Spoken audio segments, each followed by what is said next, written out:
Depuis la nuit des temps, les hommes ont voulu se regrouper afin de mener une quête de vérité. Et depuis tout aussi longtemps, ces groupes d'hommes se sont affrontés, parfois par pure incompréhension. Mais n'est-il pas normal de craindre ces sociétés qui s'identifient par le signe secret?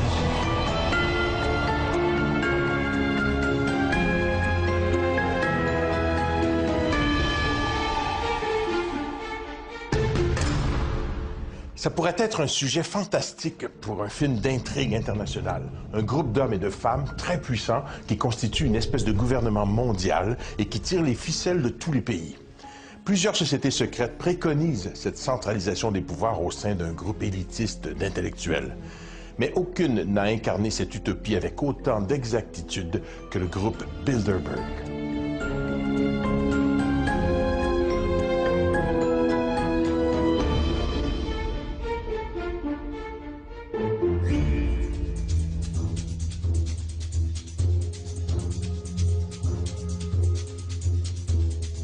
Bilderberg, c'est un groupe informel de plusieurs centaines de personnes qui changent d'ailleurs d'année en année. C'est pas tout le temps les mêmes personnes qui sont là, qui sont en fait des gens qui ont une caractéristique première.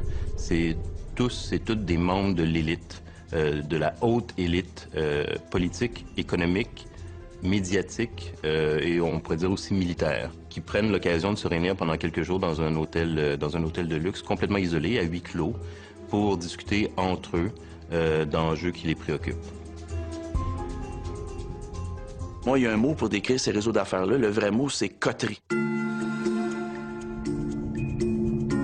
Coterie veut dire réunion d'hommes riches et influents qui se retrouvent en catimini, en secret, pour le maintien de leurs privilèges et de leurs acquis. Individuellement, les Bilderberg, en fait, en tant qu'individus, ce sont eux qui contrôlent probablement, je n'ai pas fait de calcul précis, mais probablement pas loin de 80-90% de la richesse mondiale. Ce sont réellement les possesseurs du monde. Le groupe Bilderberg réunit environ 120 membres, dont les 2 tiers viennent d'Europe et le reste de l'Amérique du Nord. Créé en 1952, le groupe porte le nom de l'hôtel hollandais où a eu lieu la première réunion en mai 1954. Avant la naissance du Bilderberg, qui s'est passé en 1954 aux Pays-Bas, en Hollande, il faut savoir qu'avant ça, il y avait eu un précédent en termes de réseau d'affaires. Il y avait eu, en 1921, aux États-Unis, à New York, il y avait eu la création du Conseil des relations étrangères, en anglais, le Council on Foreign Relations. Donc, on va créer, à partir, justement, du Conseil des relations étrangères de 1921 et du Royal Institute of International Affairs, on va créer, en 1954, le groupe Bilderberg. Les principaux instigateurs du groupe sont le politicien polonais Joseph Ratzinger, un des plus grands défenseurs de l'unification européenne, et le prince Bernard des Pays-Bas, un ancien membre des services secrets. Selon eux, ce groupe était la seule façon d'éviter l'impuissance de l'Europe. Ils trouvent alors le soutien nécessaire outre-Atlantique, de la part de dirigeants d'entreprises tels que David Rockefeller, un financier milliardaire. Les thèmes abordés lors de la conférence de 1954, l'attitude à adopter à l'égard du communisme et de l'Union soviétique et l'intégration européenne. Les Bilderberg naissent en Europe, en Occident, au début des années 50. Les années 50, c'est évidemment marqué pour les élites occidentales par différents problèmes spécifiques, entre autres ce qu'ils considéraient comme la principale menace pour l'Occident, qui était le communisme, l'Union soviétique. Donc Bilderberg, quand les élites se réunissent la première fois à l'hôtel du même nom, c'est pour discuter entre autres de la question de la menace communiste, comment les élites occidentales vont faire front, et la solution proposée, c'est ça qui est le plus important, et c'est ça qui est l'esprit Bilderberg, c'est par la coopération et la coordination en fait de décisions entre l'Amérique du Nord, donc principalement les États-Unis et le Canada, et l'Europe de l'Ouest, donc l'Europe libérale. C'est cette idée qu'il faut en fait qu'il y ait un pont de coordination transatlantique entre les puissances occidentales et les puissances libérales qui ont gagné la Seconde Guerre mondiale, mais qui maintenant sont en rivalité avec l'autre gagnant de la Seconde Guerre mondiale, qui est l'Union soviétique, qui est la menace soviétique.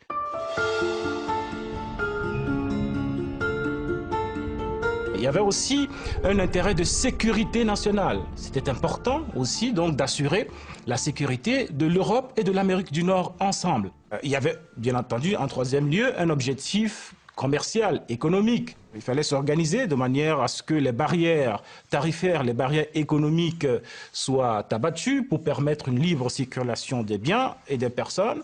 Donc un objectif affiché quand même de libre-échange, surtout entre les pays du bloc occidental. Il va sans dire qu'un groupe aussi influent et mystérieux allait susciter la curiosité des journalistes d'enquête. 3 d'entre eux se sont particulièrement intéressés au groupe Bilderberg. L'Espagnol Daniel Estulin, le Français Michael Gama et l'Américain Jim Tucker. Grâce à des sources anonymes, ils ont étudié ce qui se disait derrière les portes closes des grands hôtels où le groupe se réunit chaque année. Jim Tucker consacre littéralement sa vie depuis 1975 à suivre les membres de ce groupe. C'est à cette époque qu'il prend connaissance de l'étonnant récit de Westbrook Pegler, le premier journaliste à avoir découvert l'existence du Bilderberg en 1957.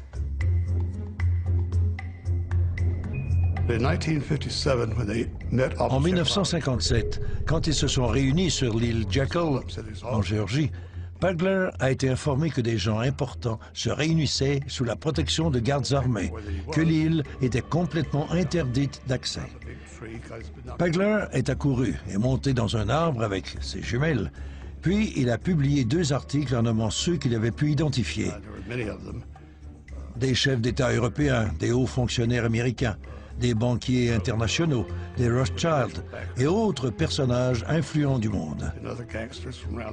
Il a soulevé la question, pourquoi ces secrets? Pourquoi se réunissent-ils? Pourquoi nient-ils leur existence? C'est à percer ce mystère que j'ai consacré ma vie et ça a été toute une aventure.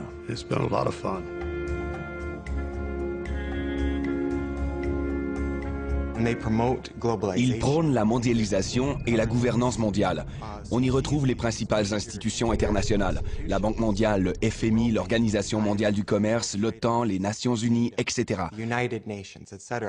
Toutes ces organisations sont fortement représentées au sein des Bilderberg et leurs leaders sont presque toujours issus de ces rangs. Si ce n'est pas le cas, ils en deviennent rapidement membres.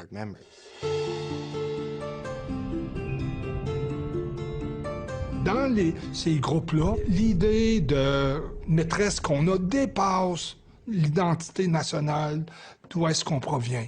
Et ultimement, les objectifs, c'est la création d'un gouvernement mondial. Encore en 2008-2009, on parlait même d'un impôt mondial. Nous ne sommes pas du tout informés sur les agissements du Bilderberg dans le cas des médias. Un seul exemple, dans le cas de la France, vous avez une réunion du Bilderberg en France, à Versailles, en 2003. En 2003, Versailles était littéralement coupé du reste du monde, verrouillé par la police, par les militaires. Il n'y a pas eu un mot dans la presse française pour évoquer cette réunion, et puis encore moins des sujets traités. C'est toujours en fonction de grands événements politico-économico-financiers. Après, ce qui est dit, alors là, c'est le mystère pour le quidam, les quidam que nous sommes. Une politique que le groupe a adoptée dès le départ, que les propos que les participants vont tenir à l'occasion de ces réunions ne seront jamais rendus publics. Tout simplement parce qu'il voulait donner l'occasion aux participants de ne pas avoir la langue de bois, donc de s'exprimer de façon libre, d'oublier le politiquement correct ou le diplomatiquement correct. Évidemment, ils vous diront qu'il ne s'agit pas de secret, il s'agit tout simplement de confidentialité, il s'agit tout simplement d'une réunion privée. Mais les moyens qu'ils se donnent pour assurer le caractère privé de cette réunion sont en réalité des moyens qui relèvent du culte du secret. Est-ce qu'ils veulent préserver leur intimité, préserver les sujets dont ils discutent? Est-ce qu'ils prennent des décisions qu'on ne voudrait pas entendre, qui discutent de choses que la population ne voudrait pas savoir? C'est sûr que le fait que ce soit en secret, c'est ce qui rend ça évidemment le plus suspect. Alors, si un groupe de cette envergure existe depuis une cinquantaine d'années et que 99% des gens ne le savent pas, ça veut dire tout simplement que c'est un groupe qui est un groupe secret et qui fait du secret peut-être son arme principale.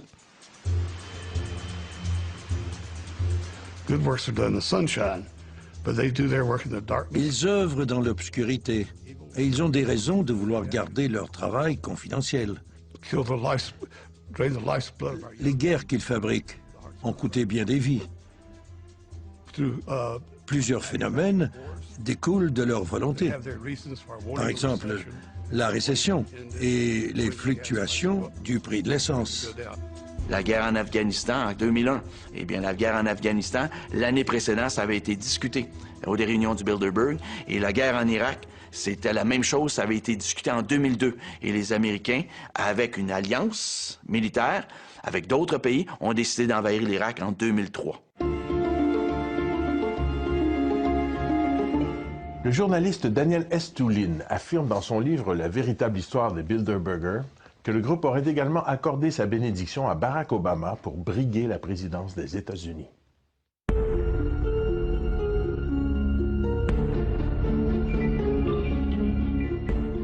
Être invité à participer à une réunion Bilderberg, je pense réellement que c'est une invitation qu'on ne peut pas refuser. Ne deviens pas membre du groupe Bilderberg qui veut. Les quelques 120 membres sont triés sur le volet et doivent être invités à se joindre au groupe. Selon un communiqué officieux du groupe, les invitations sont uniquement envoyées à des personnages importants et respectés qui, de par leur savoir particulier, leur contact personnel et leur influence dans les cercles nationaux et internationaux, peuvent promouvoir les objectifs du Bilderberg. On devient membre de Bilderberg par cooptation, c'est-à-dire c'est probablement un comité assez restreint de Bilderbergers qui invite les gens, et donc il y a une sorte de contingent ou de caucus par pays qui sont convoqués avec vraiment une palette qui va vraiment des plus grandes familles ou des plus grandes compagnies en termes de puissance économique d'un pays. Les Desmarais, par exemple, au Canada, sont souvent invités. Être invité à participer à une réunion Bilderberg, je pense réellement que c'est une invitation qu'on ne peut pas refuser. Quelqu'un à l'intérieur de ce cénacle, de cette coterie élitiste très sélective, doit tout simplement proposer ton nom. Et à l'intérieur, il doit y avoir consensus. Il fonctionne aussi par consensus.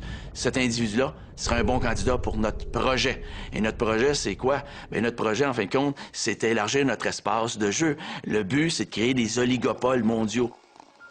Un oligopole, c'est une situation où il y a très peu de vendeurs, mais énormément d'acheteurs. Ce qui veut dire que les vendeurs qui sont dans le domaine corporatif, peu importe le créneau, bien à ce moment-là, ils ont beau jeu, en fin de compte, de fixer les prix à la hausse parce qu'il y a énormément d'acheteurs pour leurs produits. L'intérêt, c'est de choisir des gens sûrs, efficaces, qui vont servir une cause commune.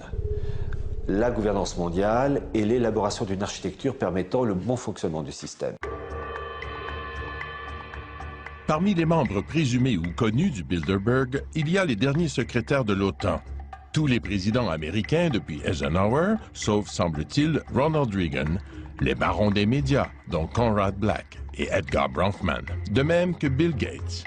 Parmi les Canadiens qui auraient assisté à au moins une rencontre du Bilderberg, Jean Chrétien, Pierre Elliott Trudeau, Stephen Harper, Raymond Chrétien, alors qu'il était ambassadeur canadien aux États-Unis, Stéphane Dion, Paul Martin et Frank McKenna. Au niveau des personnes connues au Canada, on va avoir le général des armées canadiennes, Jean-Victor Allard, qui est un Québécois, qui est un membre influent, il est décédé aujourd'hui, mais qui est un membre influent des Bilderberg. Vous avez Jean Lesage, le père de la Révolution tranquille, qui est un assidu. Vous avez Jacques Parizeau. Et Jacques Parizeau a été formé avec l'élite sociétale de Londres, avec la London School of Economics. Et ce monsieur-là a déjà assisté à plusieurs rencontres. On a aussi une rare dame qui s'appelle Marie-Josée Drouin, qui a marié Henry Kravis de la firme financière de Wall Street, Colbert Kravis Roberts. Madame s'appelle Marie-Josée Kravis maintenant. Et elle faisait déjà partie d'un puissant institut de réflexion ici au Canada, c'était le Hudson Institute. Elle était repêchée par les gens du Bilderberg parce que c'est une femme dans son créneau hyper influente. Généralement, le groupe Bilderberg invite le chef d'État du pays où se tiennent leurs réunions. Bien entendu, il n'y assiste pas toujours, mais il reçoit tout de même une invitation.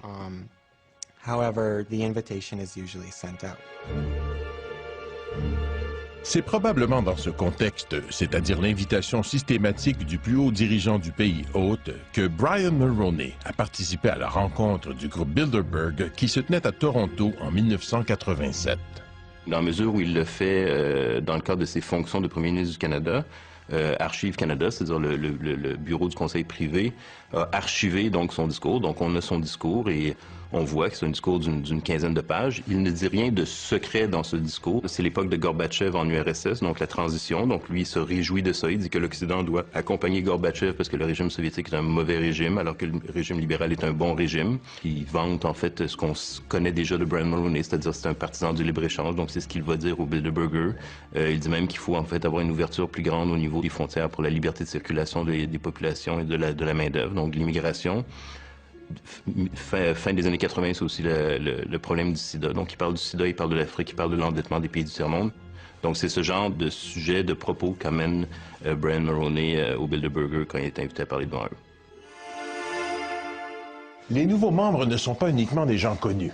Plusieurs se font connaître après avoir joint le groupe. On peut penser que c'est justement le groupe qui a contribué à lancer leur carrière. Le groupe Bilderberg est reconnu pour soutenir des politiciens qui partagent sa vision du monde. Ainsi, on dit que Rockefeller a été tellement épaté par un discours donné par Jimmy Carter lors d'une réunion du Bilderberg qu'il aurait fait en sorte qu'il soit élu président des États-Unis l'année suivante. Les membres des Bilderberg financent les grosses campagnes électorales, contrôlent les médias, dirigent des multinationales et des banques. Donc, s'ils ne décident pas directement qui dirigera tel ou tel pays, ils ont la capacité, de par l'influence financière et le contrôle médiatique qu'ils exercent, de favoriser certains politiciens au détriment des autres. Vous avez eu, en 1996, une réunion du Bilderberg qui a eu lieu du côté de Toronto, je crois que c'était King City. Et il y avait un ministre-président du Land de Basse-Saxe qui était présent, l'Allemand Gerhard Schröder, qui un an plus tard est devenu chancelier allemand. Donc on voit très souvent des réunions de futurs chefs d'État. On n'a qu'à penser à Bill Clinton aux États-Unis en 1993. Quand il était à la première réunion du Bilderberg en 91, Bill Clinton n'était pas encore le candidat du Parti démocrate. Mais au sortir du Bilderberg, il est devenu l'homme, lige et la marionnette préférée de ses maîtres marionnettistes. Mme Thatcher est arrivée au pouvoir en 79 en Angleterre, mais juste avant d'arriver au pouvoir en Angleterre, cette dame-là avait été repérée par le groupe Bilderberg et elle est arrivée à la tête de son parti et elle a fait table rase, elle a fait maison nette et c'est une dame de fer qui a décidé d'en découdre avec les syndicats. Elle a mis les syndicats au pas. La question que plusieurs se posent, est-ce que le président américain Barack Obama fait partie de ce groupe? Au moment où on se parle, il est impossible de dire, hors de tout doute raisonnable, que Barack Obama est un membre en règle. Il est un sympathisant. Il faut savoir que Barack Obama envoie des émissaires aux réunions du Bilderberg. Bon nombre de ceux qui ont assisté à la réunion du groupe Bilderberg en 2008 se sont retrouvés dans le gouvernement d'Obama quand il est devenu président. Par exemple, Larry Summers et Paul Volcker, l'ancien président de la Réserve fédérale américaine, sont devenus d'importants conseillers économiques d'Obama. Le général James Jones est devenu son conseiller en matière de sécurité nationale. Et j'en passe. Oui, Barack Obama est sans aucun doute un membre de Bilderberg. Et il obéit certainement à leurs ordres. On en aura la preuve avec l'augmentation des coûts de l'essence et avec la prolongation de la récession entièrement fabriquée par les Bilderberg.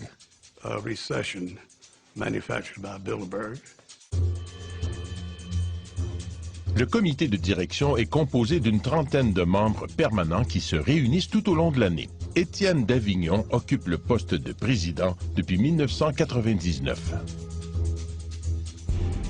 Les membres du groupe Bilderberg ne le sont pas nécessairement à vie, mais certains le sont depuis longtemps, comme David Rockefeller, qui était présent à la première réunion en 1954 et qui assiste encore à toutes les réunions. Henry Kissinger y est aussi depuis des décennies et n'a jamais manqué une réunion. C'est la crème des crèmes. C'est la noblesse de l'intelligentsia. Ceux qui vont là sont évidemment, c'est pas n'importe qui. Et aujourd'hui, je pense que même si ces groupes-là ont le droit de se réunir, encore que je ne conçois pas ça pour les politiciens, ils doivent pouvoir dire de quoi ils parlent. Surtout quand ce dont ils parlent concerne l'ensemble des peuples du monde, l'ensemble de la planète.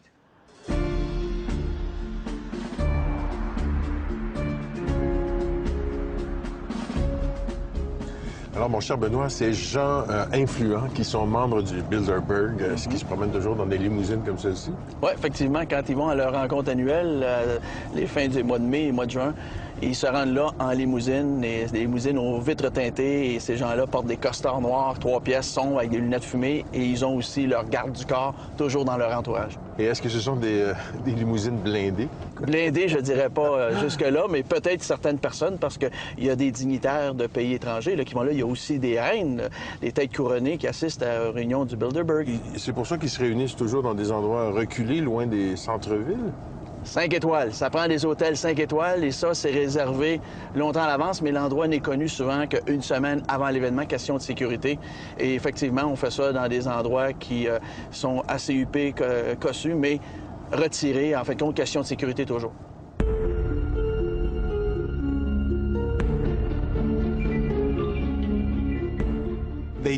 Ils suivent les journalistes et les font arrêter. En Grèce, ils ont arrêté des gens pour avoir photographié les participants.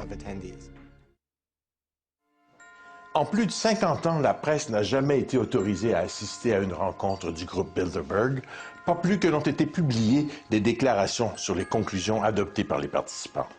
Et non seulement ils sont réticents à l'idée de révéler la teneur de leur discussion, ils refusent de dévoiler publiquement le lieu de leur réunion.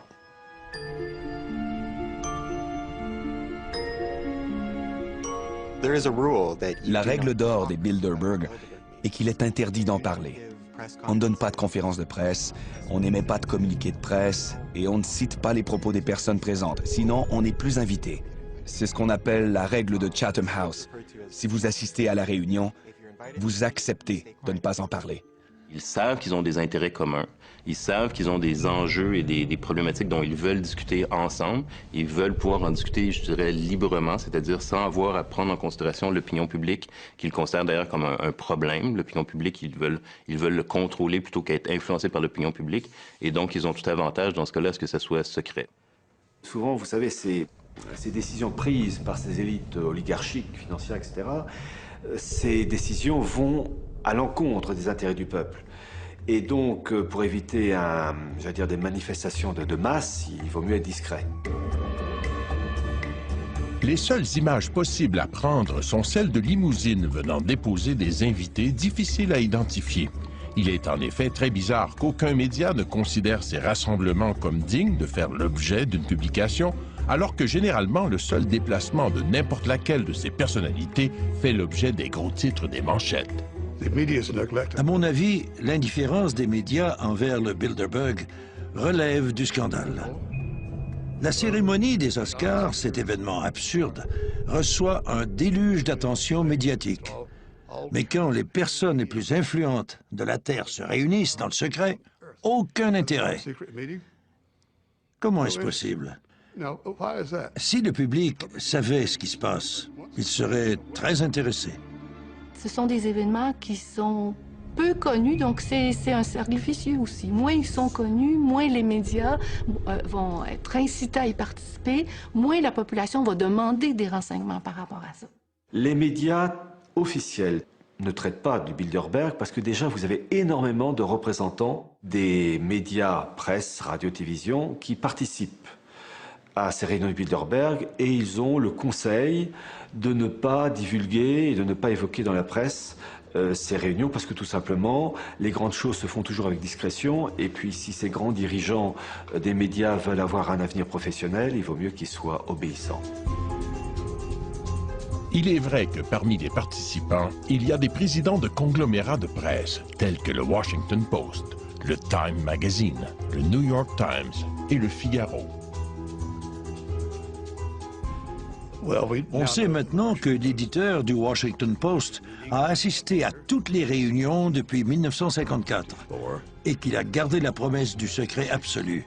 Assister à une seule réunion revient à faire un vœu de silence à vie.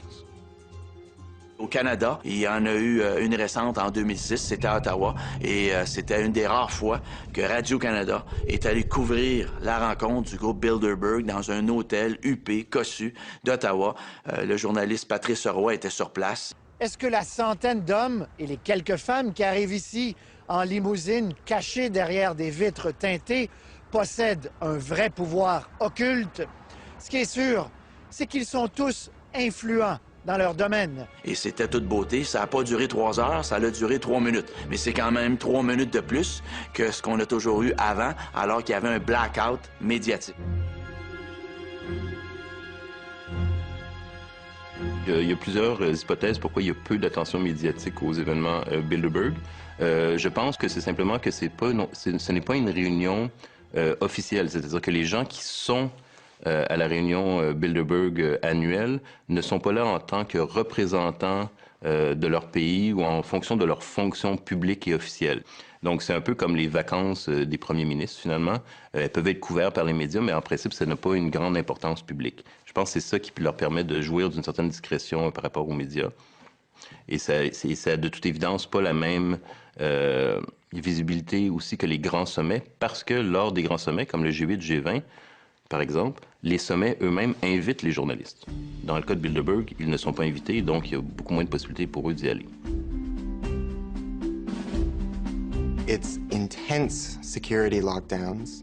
La sécurité est impénétrable. À la réunion de 2009 en Grèce, l'armée grecque avait déployé des bâtiments de la marine, des camions armés et la police secrète pour surveiller l'hôtel où se déroulait l'événement. Ces coûts sont assumés par le pays hôte, qui les refile essentiellement aux contribuables sous forme de dépenses publiques. Puisque le contribuable n'en bénéficie pas vraiment, ça soulève bien entendu des questions d'ordre moral.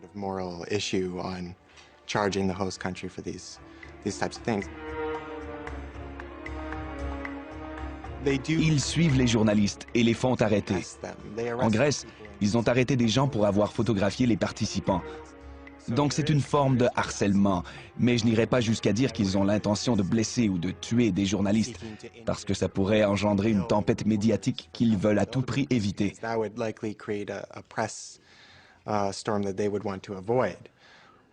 Laissez-moi vous dire que j'en ai eu des sueurs froides dans mes aventures avec les Bilderberg. Au Portugal, j'avais embauché un chauffeur pour m'emmener le soir vers 23 heures pour tenter de m'emparer de quelques documents. Le chauffeur a accepté de me déposer à côté d'une clôture et de m'attendre les phares éteints. J'avais à peine parcouru une centaine de mètres lorsque j'ai entendu des coups de feu passer au-dessus de ma tête. J'ai été pris par surprise. Alors j'ai pris mes jambes à mon cou, j'ai sauté par-dessus la clôture et on est parti à toute vitesse avec les phares encore éteints. Et puis j'ai pensé, ils n'ont pas essayé de me tuer. Ils ont voulu m'intimider et ils ont réussi.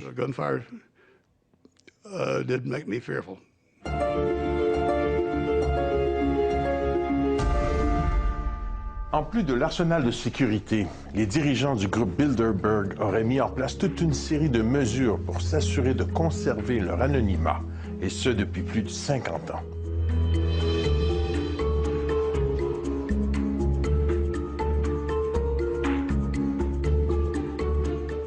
Ce qu'il faut, en fait, c'est vraiment un grand hôtel chic, qui va être finalement vidé de ses touristes et de ses visiteurs habituels. Donc, c'est vraiment l'ensemble des chambres et de l'établissement de l'hôtel qui est réservé pour la réunion Bilderberg. Le personnel de l'hôtel n'est informé de la réunion que la veille. Et on leur interdit même de s'adresser aux clients qui participent aux réunions. On demande donc aux employés des hôtels motus et bouche cousue. Si un employé d'un hôtel serait vu en compagnie d'un journaliste d'enquête qui enquête sur le Bilderberg et qui a déjà écrit sur le Bilderberg, ça serait pas fort probablement source de renvoi sur le champ. Est-ce qu'ils vont réussir à garder ce secret longtemps? J'en doute. Plus ce sera secret, plus on en parlera. Parce que les moyens d'en parler aujourd'hui existent partout.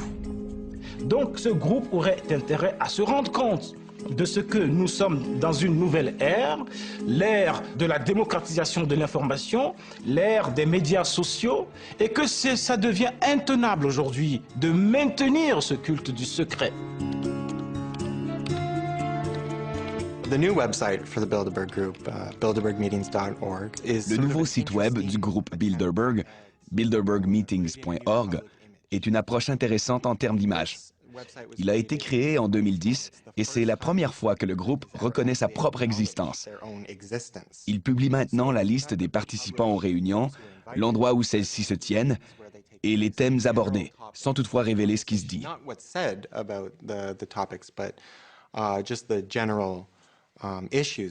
C'est donc un pas significatif, mais c'est aussi une façon pour eux de lutter contre l'image négative que se fait le public des Bilderberg.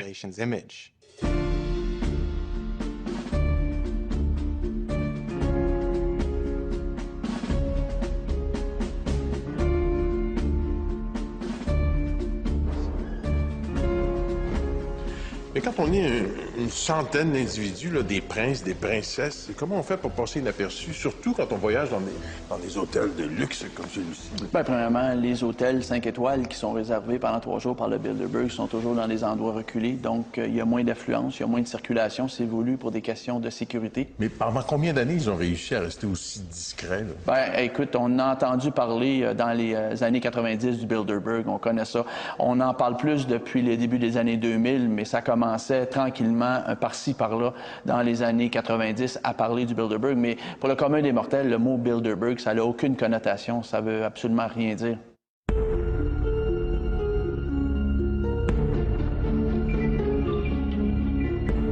Il y a vraiment un rituel qui dure depuis une cinquantaine d'années et qui est suivi, respecté de façon rigoureuse.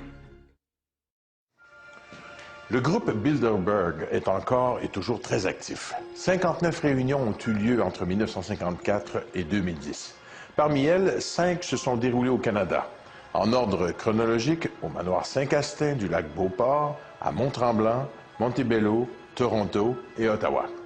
Le déroulement des réunions doit répondre à un décorum particulier. Il y a vraiment un rituel qui dure depuis une cinquantaine d'années et qui est suivi, respecté de façon rigoureuse. Les gens s'asseyent les uns à côté des autres suivant leur ordre alphabétique. C'est-à-dire que si vous êtes le prince Bernard des Pays-Bas, si le nom de famille commence par B, vous pouvez vous asseoir à côté d'un professeur d'université dont le nom aussi commence par B. Je veux dire, c'est pas parce que vous êtes prince que vous allez vous asseoir forcément à côté d'un autre prince. Voyez-vous, c'est un peu là qu'on définit peut-être le côté égalitaire du groupe. L'autre rite qu'ils respectent, c'est évidemment la prise de parole. Les gens sont tenus de respecter leur temps de parole. On s'attend à ce que les participants aux réunions des Bilderberg s'expriment. On veut savoir comment ils sont, ce qu'ils pensent. Qui sont les gens qu'ils seraient susceptibles d'appuyer? Margaret Thatcher a été invitée à une réunion dans les années 1970. Elle était restée en retrait sans dire grand-chose et à ce moment-là, elle était à peine connue dans son propre pays et encore moins à l'extérieur. Donc les autres se méfiaient un peu d'elle. Puis, celui qui l'avait invitée l'a prise à part à la fin de la journée et le jour suivant, elle a donné un de ses fameux discours pendant 3 minutes et les a tous tellement impressionnés que David Rockefeller et Henry Kissinger l'ont adorée. Ils l'ont emmenée aux États-Unis, l'ont présentée à tout le monde et quand elle est devenue Premier ministre, elle a adopté des politiques économiques néolibérales qui ont énormément bénéficié aux membres Bilderberg.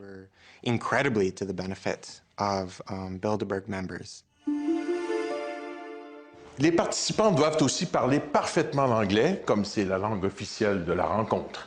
Il n'y a pas de traduction simultanée. Ils doivent venir seuls. Ni conjoints ni collaborateurs ne sont admis. Même les assistants personnels, dont les gardes du corps, ne peuvent y assister et doivent manger dans une pièce séparée. La seule exception concerne les reines. La reine Béatrix des Pays-Bas amène son fils héritier et la reine d'Espagne peut venir accompagnée du roi Juan Carlos. À l'instar des sociétés secrètes, y aurait-il à l'intérieur des réunions une sorte de rituel de serment d'allégeance exigé de la part des participants?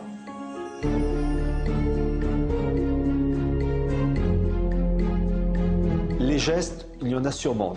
Des objets décorant, si je puis dire, la salle de réunion, c'est possible, mais compte tenu qu'elles sont secrètes, que ce n'est pas filmé, comment savoir ?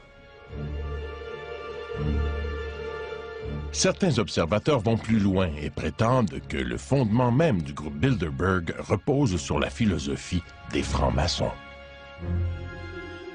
Les représentants du Bilderberg obéissent aux 3 pivots de l'idéologie maçonnique: nominalisme, naturalisme, primauté de l'homme. Le premier point, c'est le nominalisme, qui en philosophie dit qu'il n'y a pas de vérité. Chacun a sa vérité. Vous avez votre vérité, j'ai la mienne, et c'est une vérité qui est évolutive. Ce qui est vrai aujourd'hui n'est pas demain, etc.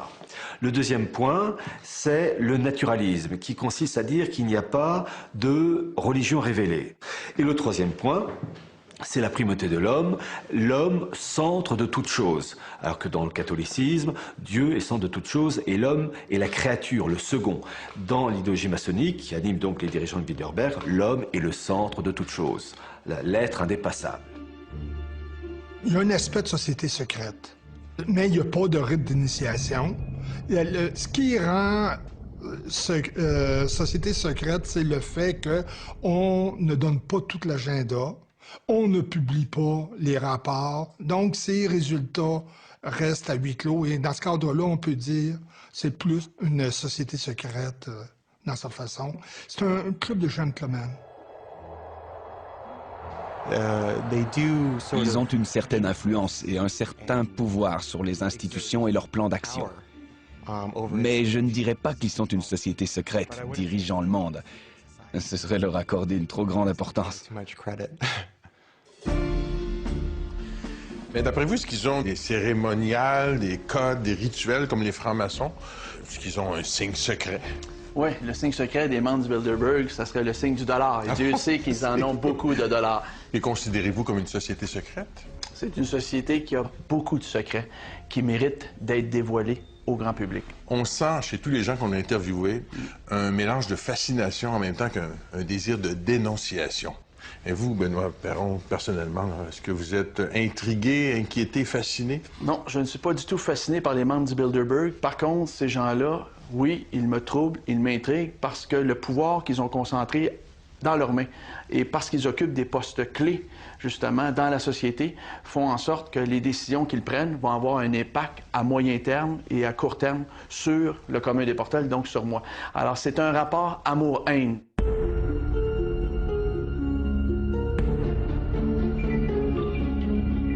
On est en droit de se demander ce qu'ils font, ce qu'ils devraient faire, puis comme on ne le sait pas, ben on l'invente. Donc c'est une magnifique machine à rumeurs. Le fait que leur réunion soit entourée d'autant de secrets a tout pour plaire aux amateurs de théorie du complot. On leur attribue notamment l'orchestration de la mondialisation économique. On emploie les termes complot mondial, main droite du monde et même maître du monde.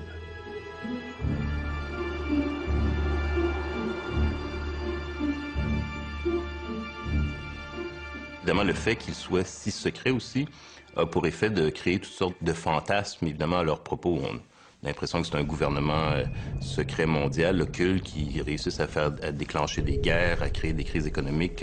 Donc, le secret a un effet, à la limite, pervers dans la mesure où peut-être qu'on exagère même l'influence qu'ils ont. Mais évidemment, comme c'est secret, on peut pas, c'est difficile de faire la part des choses.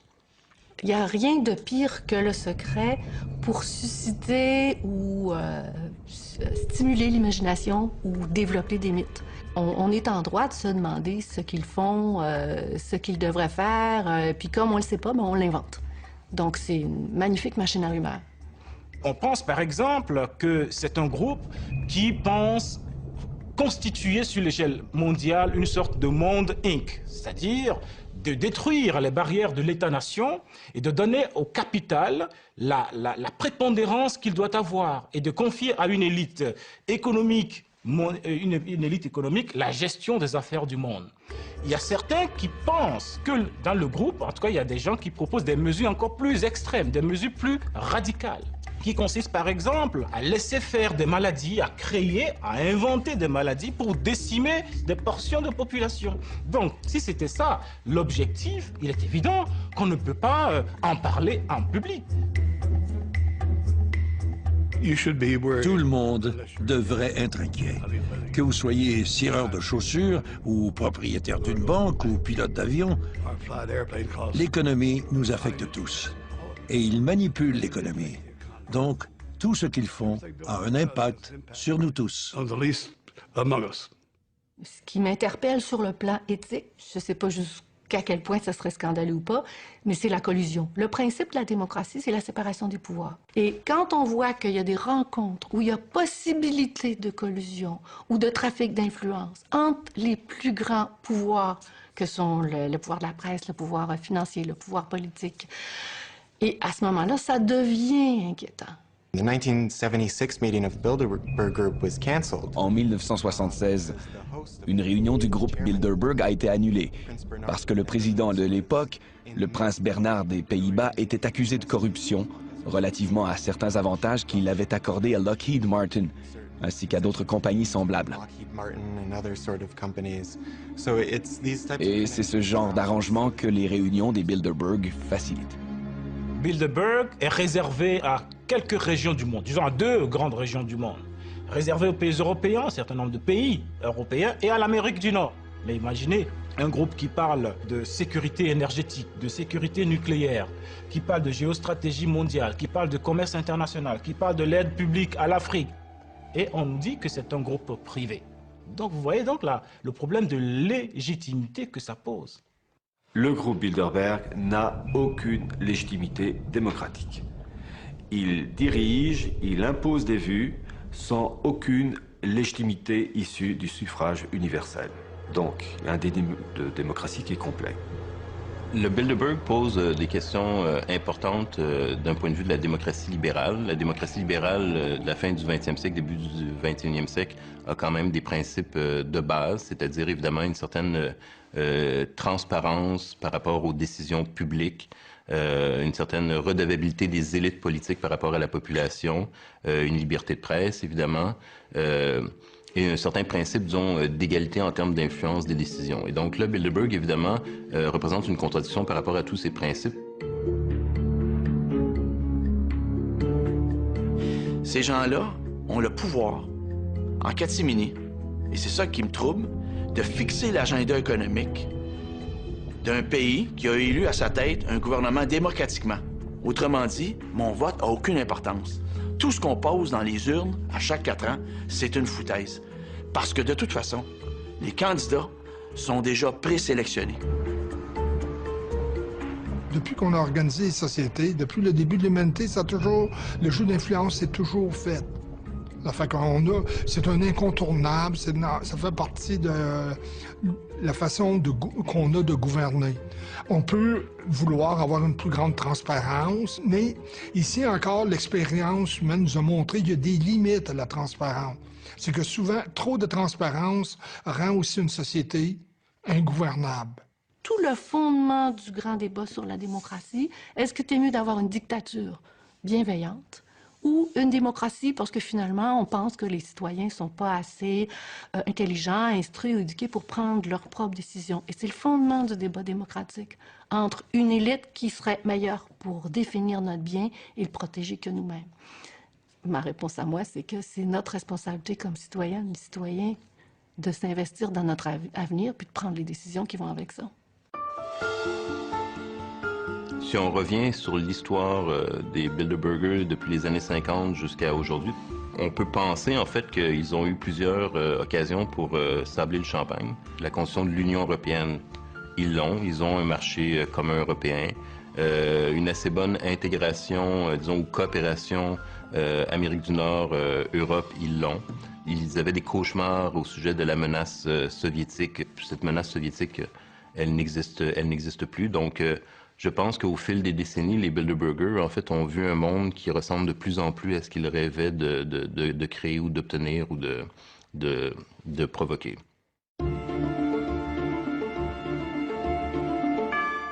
En juin 2010, une conférence du groupe Bilderberg s'est tenue à Sitges, une station balnéaire espagnole située à 30 km de Barcelone. Parmi les invités, soulignons la présence du président espagnol Zapatero, Le géant du secteur des télécoms, Google, y était représenté. On y retrouvait aussi les dirigeants de Shell, la reine d'Espagne, la reine Béatrix d'Hollande, le premier ministre français François Fillon, Bill Gates, le conseiller financier d'Obama, le secrétaire général de l'OTAN et le directeur de l'Organisation mondiale du commerce. On peut supposer qu'ils n'étaient pas là que pour jouer au golf.